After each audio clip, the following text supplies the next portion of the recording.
Bismillahirrahmanirrahim. Assalamualaikum warahmatullahi. Innal hamdalillah nahmaduhu wa nasta'inuhu wa nastahdihi wa nastaghfiruh wa nu'minu bihi wa natawakkalu alayhi wa na'udzu billahi min shururi anfusina wa sayyiati a'malina man yahdihillah fala mudilla lahu wa man yudlil fala hadiya lahu. Asyhadu an la ilaha illallah wahdahu la syarika lahu wa asyhadu anna Muhammadan abduhu wa rasuluh. Allahumma salli ala Muhammad wa ala alihi wa ashabihi wa man tabi'ahum bi ihsanin ila yaumiddin. Ala Allahi tawakkalna, Allahumma faqihna fid din wa 'allimna at-ta'wil wahdina ila sawa'is sabil. Bismillahilladzi la yadurru ma'a ismihi syai'un fil ardi wa la fis sama' wa huwas samiul 'alim. Hasbunallahu wa ni'mal wakil wa la hawla wa la quwwata illa billahil 'aliyyil 'azim. Alhamdulillah, kita bersyukur kehadrat Ilahi dengan limpah kurniaan nikmat daripada Allah Azza wa Jalla. Kita dapat bersama-sama pada pagi ini dan mudah-mudahan pertemuan kita diberkati dan dirahmati oleh Allah Subhanahu wa taala.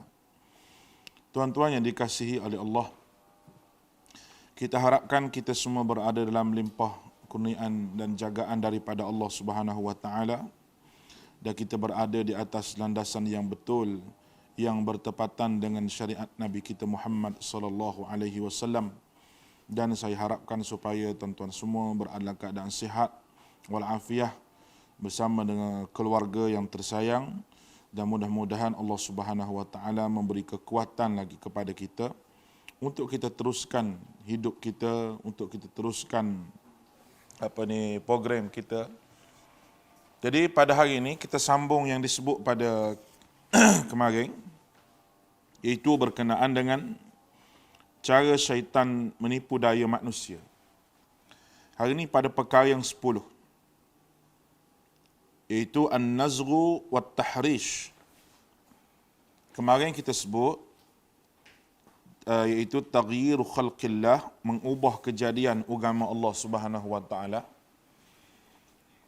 iaitu mengubah kejadian dan penciptaan Allah Azza wa Jalla. Itu adalah salah satu daripada cara syaitan ataupun tugas syaitan. Apabila syaitan dia nak manusia ni lari daripada fitrah semula jadi, dia hasut manusia supaya mengubah kejadian Allah Subhanahu wa taala. Dia ubah kejadian Allah. Kerana Allah Taala ciptakan manusia ini dengan firman-Nya, laqad khalaqnal insana fi ahsani taqwim. Sesungguhnya aku jadikan manusia ini dengan sebaik-baik kejadian. Aku jadikan manusia ini dengan sebaik-baik kejadian.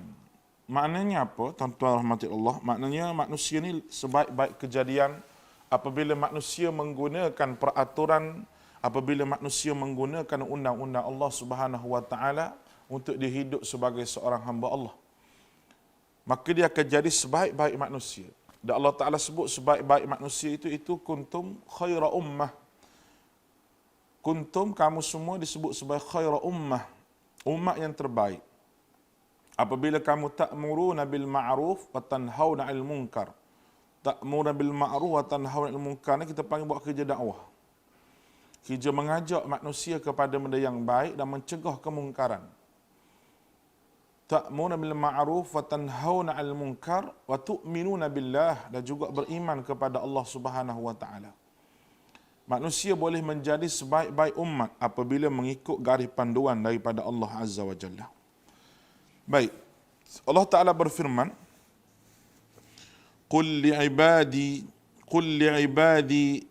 yaqulu allati hiya ahsan innash syaitana yanzaghu bainahum innash syaitana kal insani aduwwan mubina. Allah Ta'ala sebutlah surah Isra ayat yang ke-53, yang bermaksud, dan katakanlah wahai Muhammad kepada hamba-hambaku yang beriman supaya mereka bercakap dengan yang lain dengan kata-kata amat baik, terutama kepada orang yang menentang kebenaran. Kerana sesungguhnya syaitan itu sentiasa menghasut di antara mereka yang mukmin mereka supaya berkelahi melalui perkataan yang jahat dan kasar. Sesungguhnya syaitan itu adalah musuh yang amat nyata bagi manusia. Baik.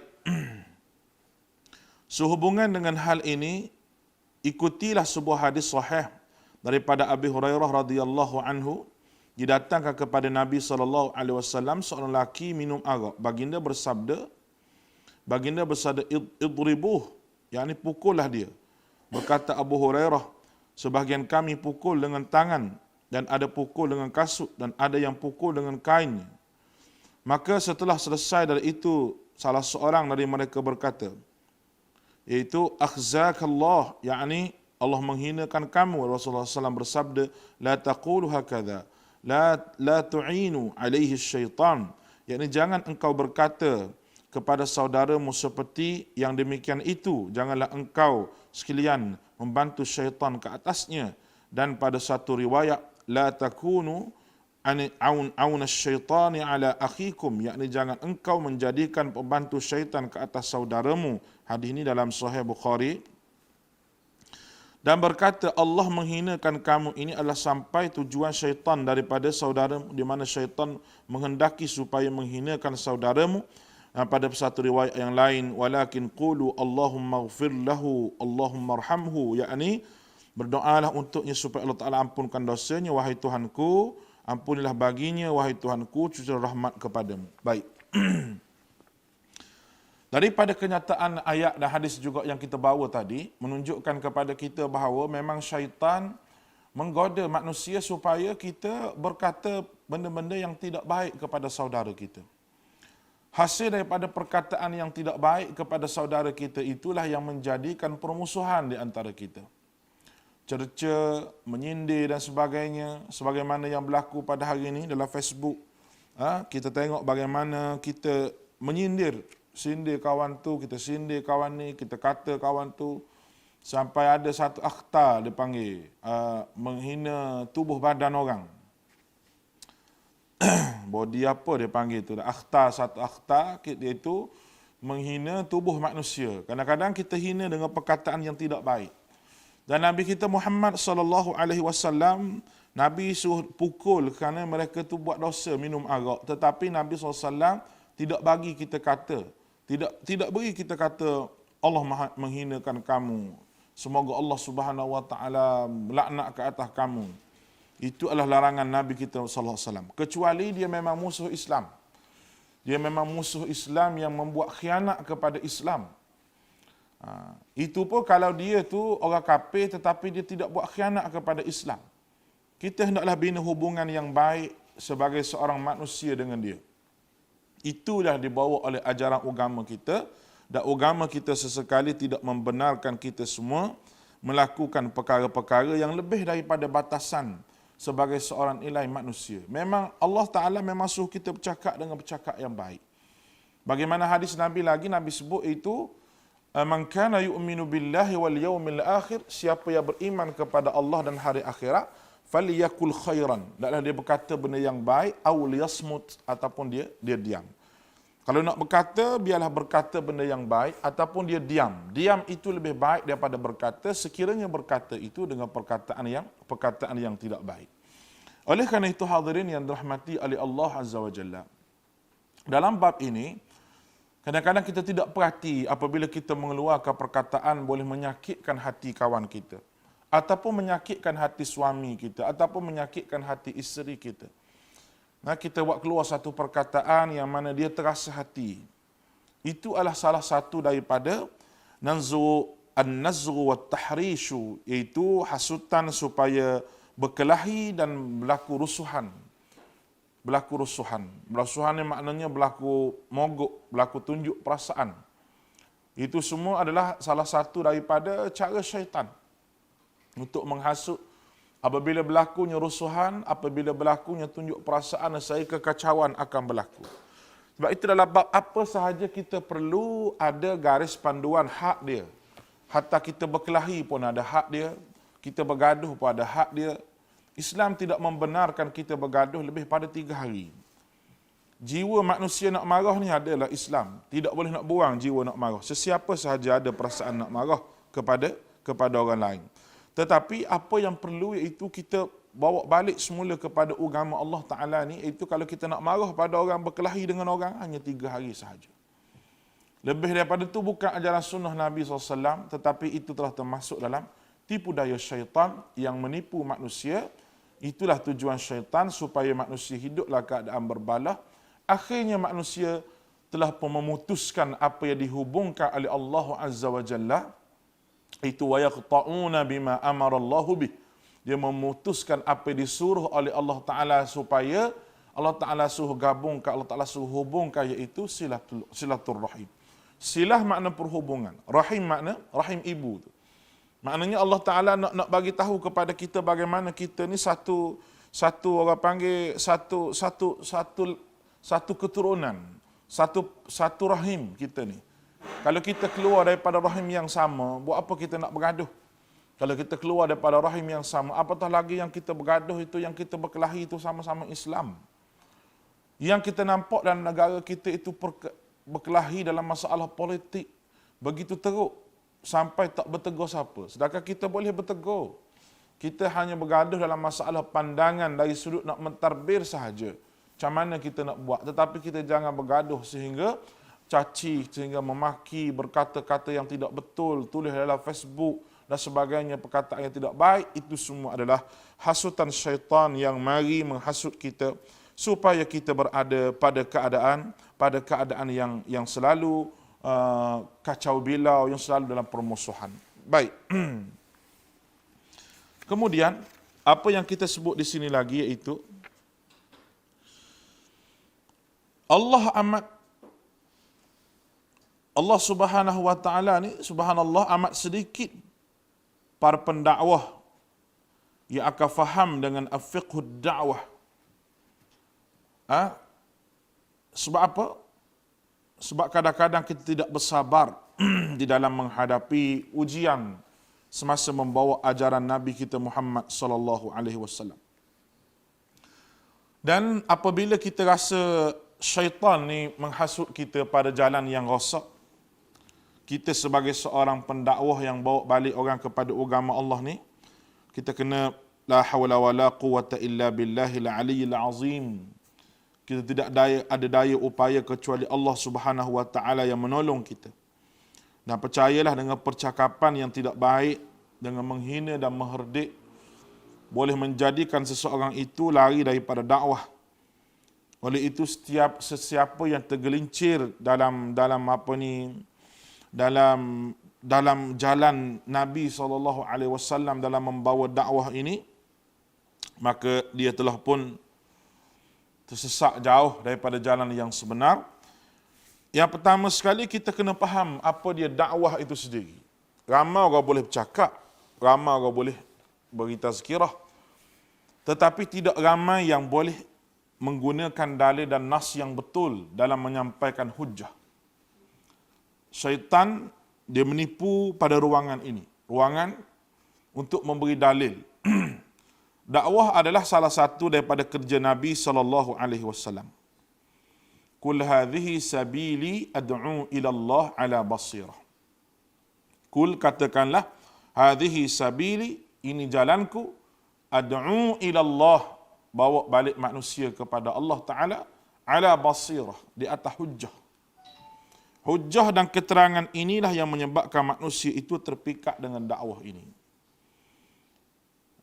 Bukan bermakna dakwah ini satu benda yang semua orang boleh pikul dakwah ini, tetapi jalan dakwah ini adalah jalan para Nabi alaihimussalati wassalam, yang mana kita semuanya akan dihasut oleh syaitan apabila kita tidak mengambil Al-Quran sebagai dasar kita. Baik.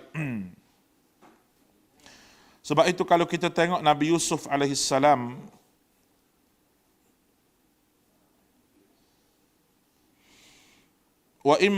sebab itu Nabi Muhammad sallallahu alaihi wasallam, Allah Taala berpesan kepada dia, wa imma yanzaghannaka minasyaitani nazghun fasta'idz billah.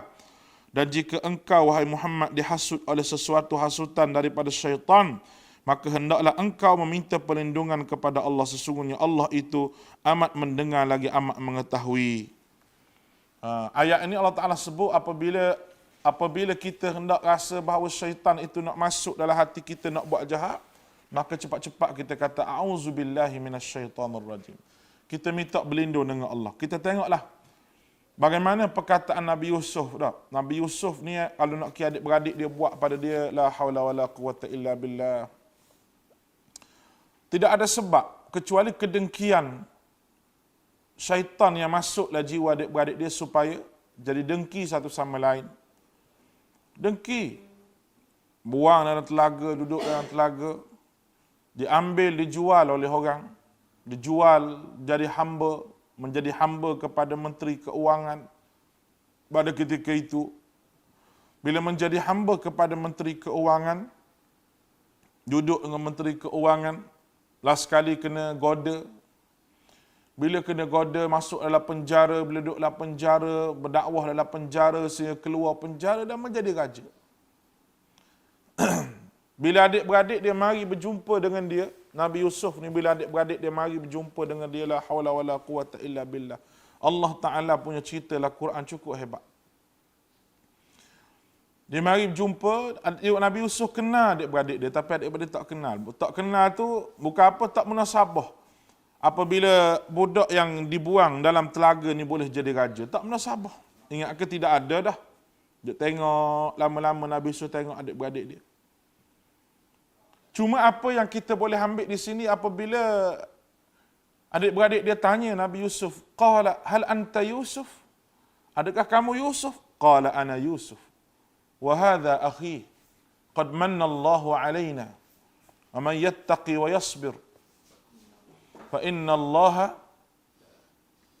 wa man yattaqi wa yasbir. Nabi Yusuf sebut, qad manna Allahu alaina. Ini merupakan kurniaan Allah kepada aku. Yang hebat lagi Nabi Yusuf sebut iaitu min ba'di an nazagha asyaitanu baini wa baina ikhwati. Apa dia? Nabi Yusuf kata setelah syaitan merosakkan hubungan antara aku dan saudaraku, menyebabkan aku dizalimi oleh mereka dan aku dibuang dalam telaga.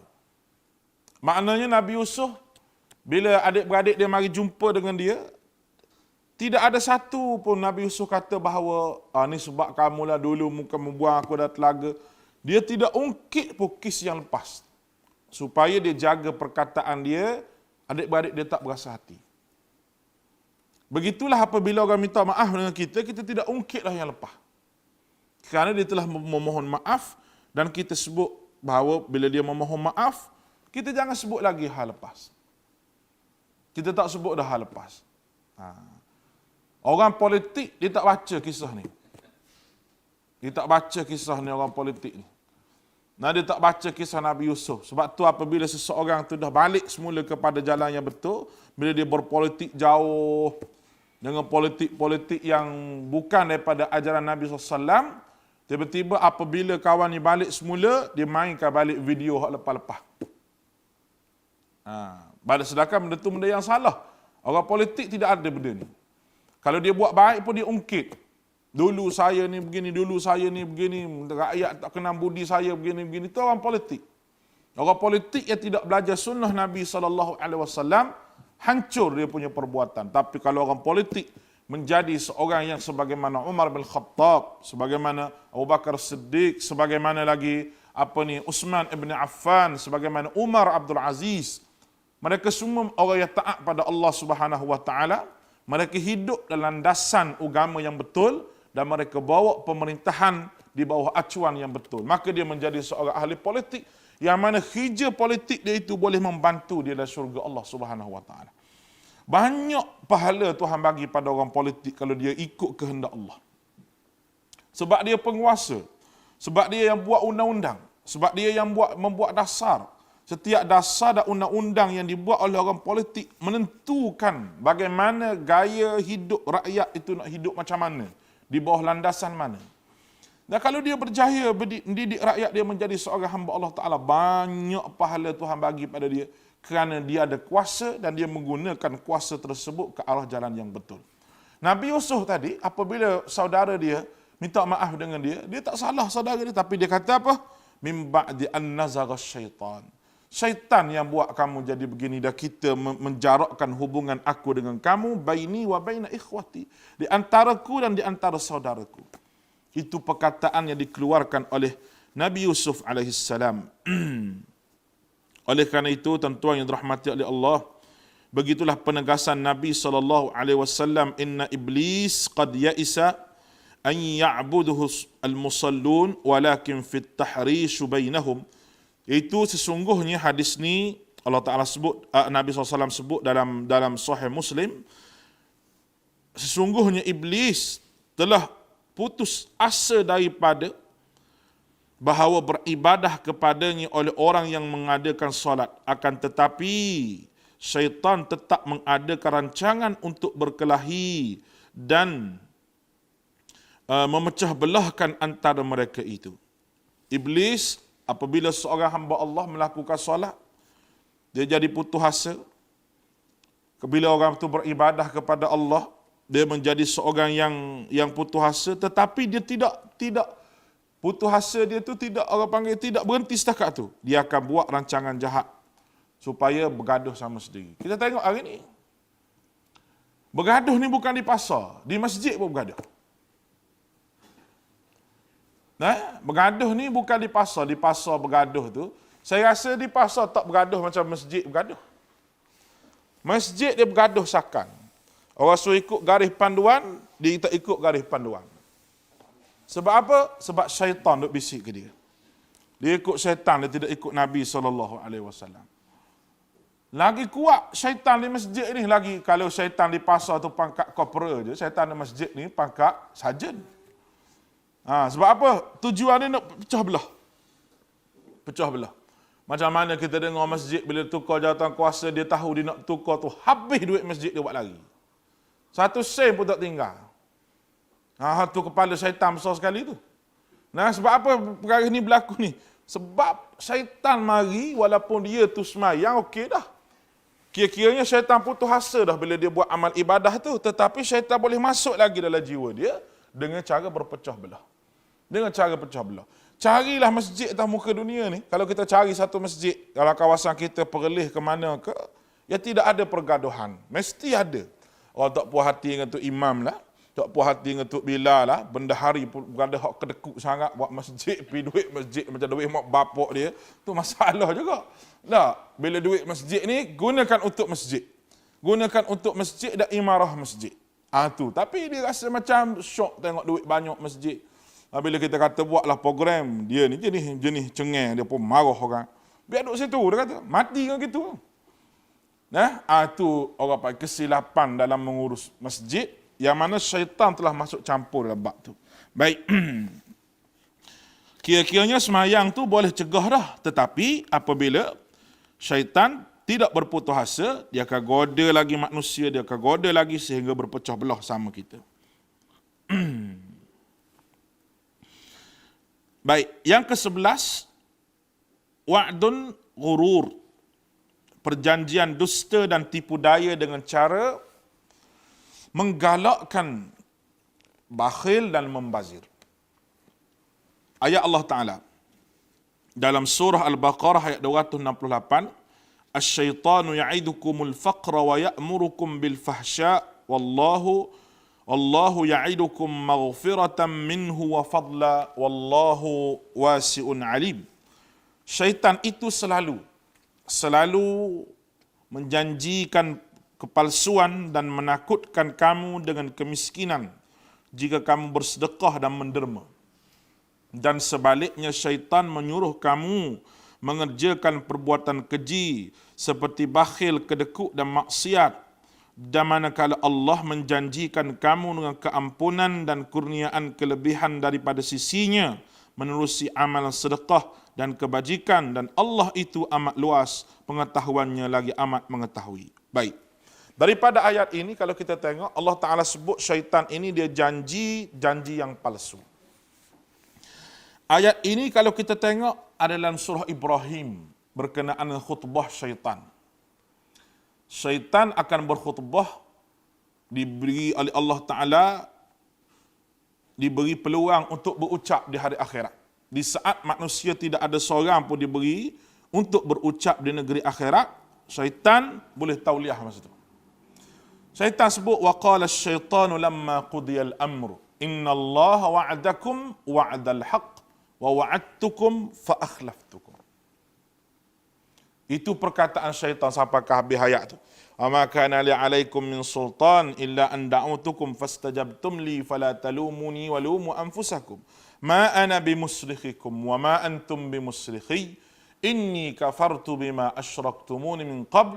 Inna az-zalimina lahum adzabun alim. Itu perkataan syaitan. Wa qala syaitan, syaitan kata, innallaha, janji Allah kepada kamu tu janji yang benar, janji aku janji yang bohong. Cuba kita tengok. Macam mana Allah Ta'ala nak elok kita daripada terima perjanjian dengan syaitan ini. Allah Subhanahu Wa Ta'ala beritahu awal-awal lagi kepada kita, umat manusia ni, bahawa ini khutbah syaitan. Dan perkara ini ialah yang syaitan akan sebut di negeri akhirat. Dengan kata lain, orang yang betul-betul beriman kepada Allah Azza wa Jalla, dia akan terima. Dia akan tidak dijanji syaitan dengan janji yang palsu. Dia tidak sekali-kali akan ikut perjanjian dengan syaitan. Kerana ini perkataan syaitan yang syaitan akan sebut di negeri akhirat. Yakin dengan ayat Allah Ta'ala, sebarang janji syaitan ditolak. Kerana perjanjian syaitan selalu buat kamu rugi dan selalu menjanjikan kepada kamu benda yang kemiskinan. Maknanya apa? Kalau kamu bagi banyak ni, sedekah banyak ni, kamu rugi. Tetapi dia suruh kita membazir. Membazir itu sebenarnya rugi, tapi dia ubah. Membazir tak rugi, membazir ni bagi dia, membazirlah benda ni. Tapi sedekah tu jadi rugi. Allah Ta'ala sebut lagi dalam Al-Quran, وَلَا تُبَذِّرْ تَبْذِيرًا إِنَّ الْمُبَذِّرِينَ كَانُوا إِخْوَانَ الشَّيَاطِينَ وَكَانَ الشَّيْطَانُ رَبِّهِ كَفُورًا.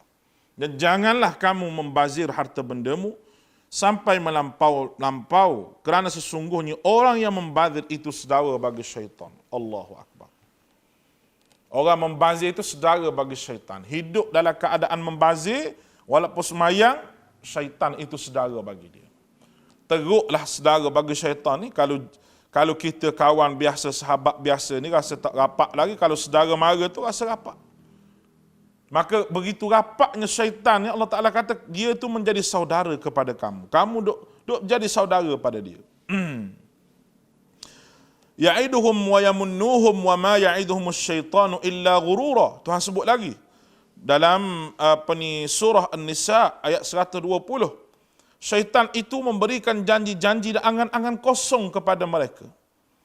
Tetapi apa yang dijanjikan syaitan itu tidak lain hanya tipu daya belaka. Jangan terpengaruh dengan janji syaitan. Manusia kena hidup di antara dua, yang tidak kedekut dan tidak membazir. Kena hidup dalam keadaan begitulah. Kedekut sehingga rasa bahawa harta ni hak dia, bukan hak Allah Ta'ala. Sehingga rasa tidak ada hak atas harta dia untuk orang lain. Zaman saya mengaji dulu, zaman kita mengaji dulu, Syekh sebut, dia kata, kamu ambil nasi satu pinggan, kamu letak. Semua nasi adalah pinggan tu, kamu tidak boleh pastikan dia masuk dalam perut kamu. Allah Ta'ala agihkan walaupun duduk dalam pinggan kamu, ada hak tumpah sikit-sikit. Hak mungkin menjadi rezeki lain, iaitu rezeki semut. Walaupun kamu ambil dengan tangan kamu kerja. Nak beritahu begitulah aturan Allah Ta'ala. Di atas duit gaji kita dapat tu kadang-kadang bukan milik kita sepenuhnya. Ada menjadi milik orang lain. Orang kedekut ni selalu rugilah. Selalu rugi. Ada benda je Allah Ta'ala ambil rezeki dia melalui sifat kedekut dia. Dia tidak akan hidup dalam keadaan yang aman dengan rezeki dia. Allah Ta'ala ambil. Kadang-kadang kena tipu. Kena tipu. Berapa banyak orang yang kedekut tapi kena tipu. Tipu situ, tipu sini. Orang tipu dia penuh duit dia. Dia nak bagi pada masjid, kedekut. Tapi dia duduk kena tipu sepanjang hidup dia. Sebab apa? Sebab dia hidup dalam keadaan yang Allah Ta'ala tidak berkati. Walaupun rezeki itu milik dia, walaupun hak dia, tetapi ada sifat kedekut dalam hati dia. Kemudian, dia akan membelanjakan harta dia secara yang tidak sempurna, iaitu pembaziran berlaku dalam bab belanja harta. Dan itulah banyak sebenarnya manusia tertipu dengan syaitan, bab harta ni banyak. Manusia bergaduh pun bab harta, bila bab harta, bergaduh pun sebab harta, putus silaturahim pun sebab harta. Bergaduh, berebut tanah. Berebut tanah, berebut rumah, berebut macam-macam perkara yang manusia kerja berkenaan dengan harta ini. Bagaimana Nabi kita SAW telah petunjuk kepada kita contoh yang terbaik dalam bab penjagaan harta ini. Dan ada manusia yang masuk dalam kuburnya tidak diterima amalannya oleh kerana pengurusan hartanya tidak betul. Dan di antara benda yang akan ditanya oleh Allah adalah tidak berganjak seorang anak Adam di hadapan Allah Subhanahu wa taala di hari akhirat kecuali ditanya dengan beberapa soalan. Di antaranya, harta ni mau ambil di mana, mau pergi ke mana. Ambil di mana tu mungkinlah kita boleh pastikan benda tu benda yang halal. Tapi hak nak buat pergi ke mana tu? Kadang-kadang kita buat pergi kepada benda yang bukan tempat dia, yang akhirnya menjadi pembaziran. Kita nak bagi makan pada orang, kita bagi makan benda hak molek, benda hak baik. Ada orang beri makan kepada orang, lebih hak dia tu baru dia makan. Beri makan pada orang. Begitu juga dengan pakaian. Hak dia tak tergamuk nak pakai tu dia bagi pada orang. Itu jiwa manusia. Kadang-kadang hak kita tak lalu pun nak makan, kita sendiri pun nak makan tak lalu, tapi kita boleh bagi pada orang benda tu. Sebab apa? Kita sendiri pun tak boleh nak telan, kita pun beri pada orang benda tu. Zaman kita kecil-kecil dulu, bagi benda hak molek pada orang. Tutup nenek kita aja. Buah durian, hak molek bagi pada orang. Kita duk kata ke dia kata, kita kata, hak tak molek ni, minum, makan anak cucu. Kita kata, kita tak tahu. Rupanya hak tu lah ajaran Nabi. Hak elok tu beri makan pada orang. Hak tak elok tu beri pada kita. Rupanya dia ajar pada kita tu ajaran Nabi dah. Kita duk kata ke dia, kedekut tak orang aku ni. Hak tak elok bagi makan pada kita. Hak elok semua duk bagi pada orang. Buah cempedak hak elok pun bagi pada orang. Hak anak cucu ni makan hak lebam-lebam je. Rupanya itu ajaran Nabi dia ajar pada kita. Alhamdulillah, Allah maghfir lahu, mudah-mudahan Allah Ta'ala mengampuni dosa dia. Itulah sebenarnya ajaran Rasulullah. Rasulullah SAW tidak pernah memutuskan harapan seorang manusia.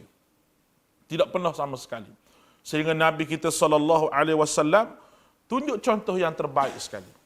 Kadang-kadang kita ni, minta maaf lah saya sebut apabila ustaz ke apa ko, kita kata derma bagi makan pada orang, tapi duit kita tak pernah sekali keluar belanja orang. Itu masalah juga. Bagi makan dengan orang, tinggal ambil duit semua. Sekali-kali tinggal ambil duit. Duk kawan 20 tahun, duk tinggal ambil duit situ. Nah, itu dia. Tu boleh kita nampak harta banyak, tanah banyak, semua banyak. Tapi tidak ada ruang dalam hati dia rasa bahawa ni adalah milik Allah dah kena bagi mengikut jalan Allah Subhanahu Wa Taala. Dan untuk akhirnya pada hari ini, tuan-tuan rahmati oleh Allah, selain daripada itu, dalam keadaan kita nak menguruskan harta kita supaya tidak jadi membazir, sebagaimana saya sebut selalu bahawa kita perlu menilai di antara dua perkara dan hal ini disebut oleh Dr. Sukhardawi di antara keperluan dan kemahuan kita. Keperluan dan kemahuan kita. Apa yang perlu, silakan. Apa yang mahu, tengok dulu kemahuan kita itu berada pada tahap yang macam mana. Apakah kita mendahului kemahuan kita lebih pada keperluan kita. Dalam bab kita duduk sekarang ni, duduk berkurung. Benda ni amatlah penting di antara kemahuan dan juga keperluan kita. Keperluan hidup kita pada hari ini, kita perlu serasikan dengan keadaan yang ada pada hari ini.